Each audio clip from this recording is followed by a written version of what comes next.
ہمیں ایک ایمان والی زندگی گزارنا ہے، کفر کے فتنے سے بچنا ہے، شرک کے فتنے سے بچنا ہے، تو قرآن اور حدیث کو ہمیں مضبوطی سے تھامنا ہے۔ اور اسی میں خوشخبری آ گئی ہے کہ جو اس پر عمل کریں گے ان کے لیے اجرن حسنہ ہے، بہترین بدلہ ہے، اور جو اس پر عمل نہیں کریں گے ان کے باسن شدیدہ یعنی کہ سخت عذاب ہے۔ اور اس کے بعد میں ہمیں دعوت کا کام کرنا ہے۔ دعوت کا کام کریں گے تو ہماری قوم مضبوط ہوگی، اسلام کے لیے لوگوں کے دل کھلیں گے۔ جو آج اسلام کے لیے لوگوں کے دلوں میں نفرتیں پیدا ہو گئی ہیں یا لوگ اسلام سے دور ہو گئے ہیں، غیر مسلمانوں کی تو بات دور، خود مسلمان جو ہیں اسلام سے باہر ہو گئے ہیں، انہیں اسلام کے رولز اینڈ ریگولیشنز پسند نہیں۔ یہ کیوں ہوا؟ کیونکہ جنہیں یہ کام کرنا تھا، جن تک یہ علم آ گیا تھا، قرآن ہم نے نہ تو سیکھا اور نہ ہم نے دوسروں تک اس کو پہنچایا، تو اس کا خامیازہ آج ہم بھگت رہے ہیں کہ ہر کوئی اسلام کے خلاف بول رہا ہے، ہر کوئی اسلام سے باہر ہے۔ تو یہ کیا ہو گیا؟ ہماری قوم کمزور ہو گئی ہے۔ آج مسلمان میجورٹی میں ہونے کے باوجود کیا ہے؟ گروپ میں ڈیوائیڈڈ ہے، فرقے فرقے بن گئے ہیں۔ اگر ہم سب مسلمان ایک کتاب کو تھامیں، ایک اللہ اور ایک رسول کے ایک راستے پر چلیں گے تو ہم مضبوط ہو جائیں گے، ہماری قوم مضبوط رہے گی، ہم ڈومیننٹ رہیں گے، دشمن ہم پر غالب نہیں آئے گا بلکہ ہم دشمنوں پر غالب رہیں گے، اسلام غالب رہے گا۔ اور اس کے بعد میں کیا بتایا جا رہا ہے کہ یہ زمین جو ہے کیوں بنائی گئی ہے؟ تاکہ آزمایا جائے کہ تم میں سے کون بہترین ہے عمل میں۔ یعنی کہ یہ زمین پر رہ کر ہمیں دنیا کا نہیں ہو جانا ہے، بلکہ دنیا کی ان چیزوں کو استعمال کر کے ہمیں اپنی آخرت بنانا ہے۔ یعنی کہ یہاں پہ جو رشتے ہیں، جو مال و دولت ہے، جو وقت ہے، جو کچھ بھی یہاں پر اللہ تعالیٰ نے ہمیں دیا ہے، یہ اصل میں ہمارے لیے امتحان کے لیے ہے کہ ہم اسے اللہ کی رضا حاصل کرنے کے لیے خرچ کرتے ہیں یا اللہ کی ناراضگی والے کاموں میں ہم خرچ کرتے ہیں، چاہے وہ ہماری صحت کیوں نہ ہو، وقت کیوں نہ ہو، فرصت کیوں نہ ہو، علم کیوں نہ ہو، دولت کیوں نہ ہو، یا رشتے ہی کیوں نہ ہو۔ کیا رشتوں کی خاطر ہم اپنی آخرت کو تباہ کر لیں گے یا رشتوں کو استعمال کر کے ہم اپنی آخرت کو سنواریں گے؟ اب مثال کے طور پر اولاد ہیں، اگر ہم انہیں نیک اور صالح بنائیں گے، ہم انہیں دین سکھائیں گے تو ہم اپنی بھی آخرت کو سنوار رہے ہیں، ہم اپنی اولاد کی آخرت کو بھی سنوار رہے ہیں۔ تو ایک مومن کا فوکس دنیا نہیں ہوتا، مومن کا فوکس ہوتا ہے آخرت، لیکن ہم اسی دنیا میں رہ کر اپنی آخرت کو سنواریں گے۔ تو ان 10 آیتوں کو سمجھ کر جب ہم پڑھیں گے تو ہمارا ایمان جو ہے مضبوط ہوگا، ہمارے لیے کلیئر کٹ گائیڈ لائنس ہیں کہ ہمیں کرنا کیا ہے۔ اب اسی کے ساتھ میں یہ بھی بتا دیا گیا کہ اگرچہ تمہارے لیے، تمہارے ایمان کے لیے چیلنجز کھڑے ہو جائیں تو کرنا کیا ہے۔ اگر ایمان کی خاطر ہمیں اپنے رشتہ داروں کو، اپنے گھر کو، اپنی دنیا داری کو چھوڑ کر کنارہ کشی بھی کرنا پڑے تو ہمیں کرنا ہے۔ جیسے ان نوجوانوں کے بارے میں بات آ رہی ہے کہ جب ان کے ایمان کے لیے چیلنجز کھڑے ہو گئے تو انہوں نے کہف میں جا کر پناہ لے لی۔ تو ایسے ہی آج کل ہم کیا کرتے ہیں؟ ہمارے لیے ہم دیکھ رہے ہیں کہ ہمارے ایمان کے لیے چیلنجز کھڑے ہو رہے ہیں تو ہم اپنے ایمان کو چھوڑ کر دنیا میں لگ جاتے ہیں، دنیا والوں کو خوش کرتے ہیں، ہمارے رشتہ داروں کو خوش کرتے ہیں، لیکن ہم ایمان کو کنارہ کر دیتے ہیں۔ بلکہ اصل مومن کے لیے کیا کرنا ہے کہ اس کے ایمان کی خاطر، اس کے ایمان پر قائم رہنے کے لیے اسے جہاں بھی چیلنجز کھڑے ہوں، ان چیلنجز چاہے وہ ایک کام کرنے کی جگہ ہو یا رشتہ داروں سے ہو، وہاں سے ہمیں دوری اختیار کرنی ہے۔ مومن کے لیے اصل اس کا ایمان ہے، اور اصل ہمارا امتحان بھی یہی ہے کہ ہم اپنے ایمان کی کیسے حفاظت کرتے ہیں۔ ہم ایمان والی زندگی، ایمان والی موت کی دعائیں جب مانگتے ہیں تو، اور اصل میں یہ بھی ہم دیکھتے ہیں کہ دعاؤں بھی ہم کیا مانگتے ہیں؟ ایمان والی موت، لیکن ایمان والی زندگی پر ہمارا فوکس نہیں ہوتا۔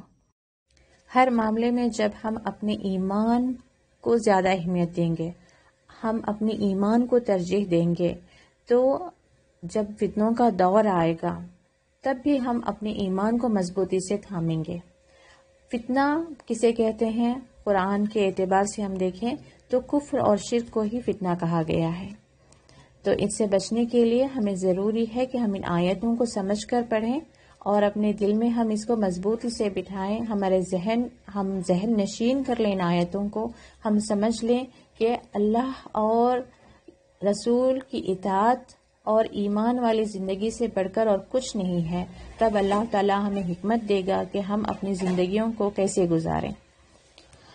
آیت نمبر 11 فَضَرَبْنَا عَلَىٰ آذَانِهِمْ، یہاں پہ بتایا جا رہا ہے کہ جب کہف والے یعنی کہ نوجوان جب غار میں پناہ لی تو اب اللہ تعالیٰ نے ان کے ساتھ کیا معاملہ کیا، تو اللہ تعالیٰ بتا رہا ہے کہ ہم نے ان کے کانوں پر پردہ ڈال دیا، فی الکہف یعنی کہف میں، سنین عددا کچھ سالوں تک۔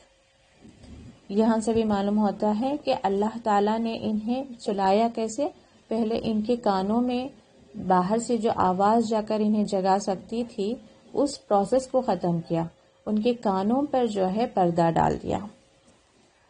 ثم بعثناہم، پھر ہم نے انہیں اٹھایا، لنعلم کہ ہم جان لیں، ای الحزبین کہ دو گروہ میں سے، احصا لما لبثوا امدا دو گروہوں میں سے کون زیادہ شمار کرے گا کہ وہ کس مدت تک وہاں پہ رہے۔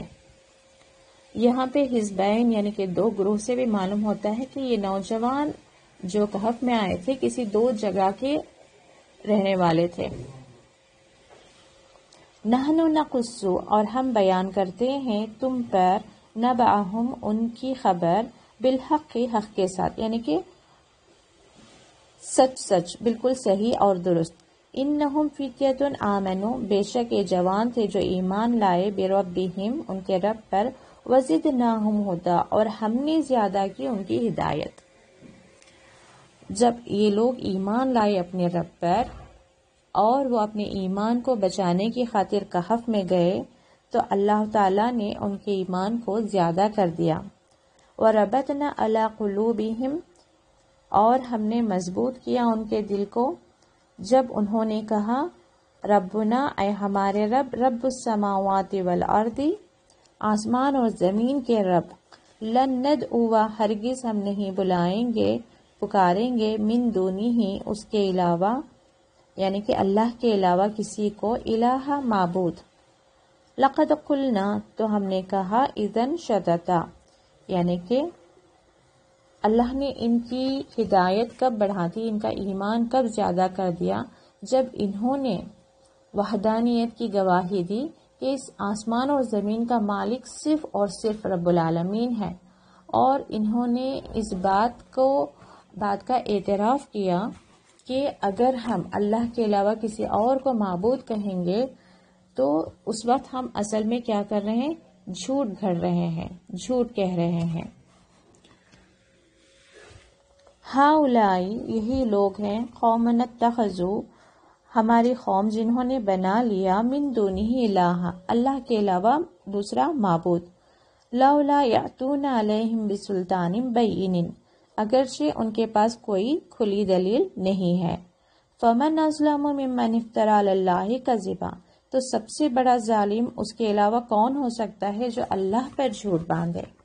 یعنی کہ آج جتنے بھی لوگ الہ بنا بیٹھے ہیں اللہ کے علاوہ، ان کے پاس کوئی دلیل نہیں ہے، وہ ان سے پوچھا جائے تو صرف اتنا ہی کہتے ہیں کہ ان کے باپ دادا اس معبود کی عبادت کرتے تھے، ان کے پاس نہ تو کوئی آسمانی کتاب ہے نہ اس میں کوئی دلیل ہے۔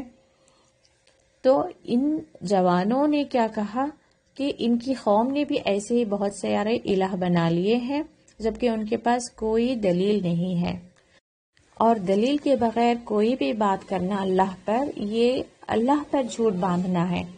تو ہم اپنی زندگیوں میں بھی دیکھیں کہ ہم جتنے بھی معاملات اپنے ایمان کے تعلق سے یا اسلام کے تعلق سے یا اللہ اور رسول کے تعلق سے ہم کہتے ہیں، کیا وہ واقعی اس کی دلیل قرآن اور حدیث میں ہے؟ قرآن اور حدیث سے کیا ہم نے اس کا علم حاصل کیا ہے؟ اگر ہم اپنے سے کہہ رہے ہیں تو گویا کہ ہم اللہ پر جھوٹ باندھ رہے ہیں، جو کہ بہت بڑا گناہ ہے۔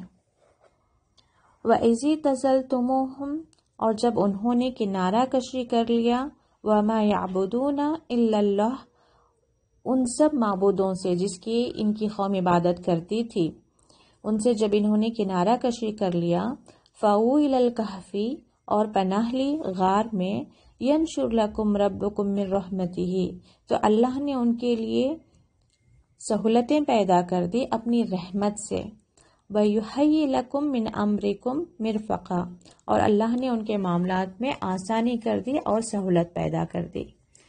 تو ان آیتوں سے بھی ہمارا ایمان مضبوط ہوتا ہے کہ شروع میں ہمیں چیلنجز نظر آ رہے ہوتے ہیں، وہ بھی اصل میں ایک شیطان کا وسوسہ ہوتا ہے، ہمیں ڈرا رہا ہوتا ہے کہ اگر ہم ایمان کے راستے پر چلیں، اگر ہم دین کی راہ پر چلیں تو ہمارے لیے یہ نقصانات ہو جائیں گے، فلانے رشتے ہم سے روٹ جائیں گے یا وہ ہم سے دور ہو جائیں گے، ہماری زندگی میں یہ چیلنجز کھڑے ہو جائیں گے۔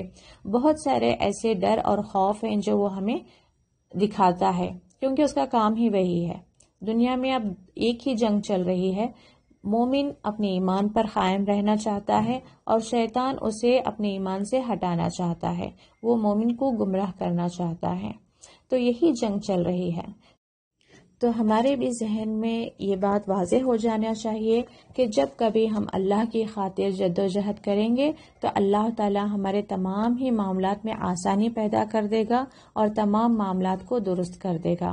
اللہ تعالی ہماری دنیا کو بھی بہتر بنائے گا، اور اصل تو آخرت کی زندگی ہی ہے جو ابدا ہے، یعنی کہ ہمیشہ رہنے والی زندگی ہے، اور اس آخرت کی زندگی کے سامنے دنیا کی زندگی کچھ بھی نہیں ہے۔ تو ہمیں اپنی جو قائم رہنے والی زندگی ہے اس زندگی کے لیے ہمیں کوشش کرنا چاہیے۔ اللہ تعالی ہم سب کے علم میں اضافہ کریں، اور اللہ تعالی ہمیں اپنے علم پر عمل کی توفیق عطا فرمائے۔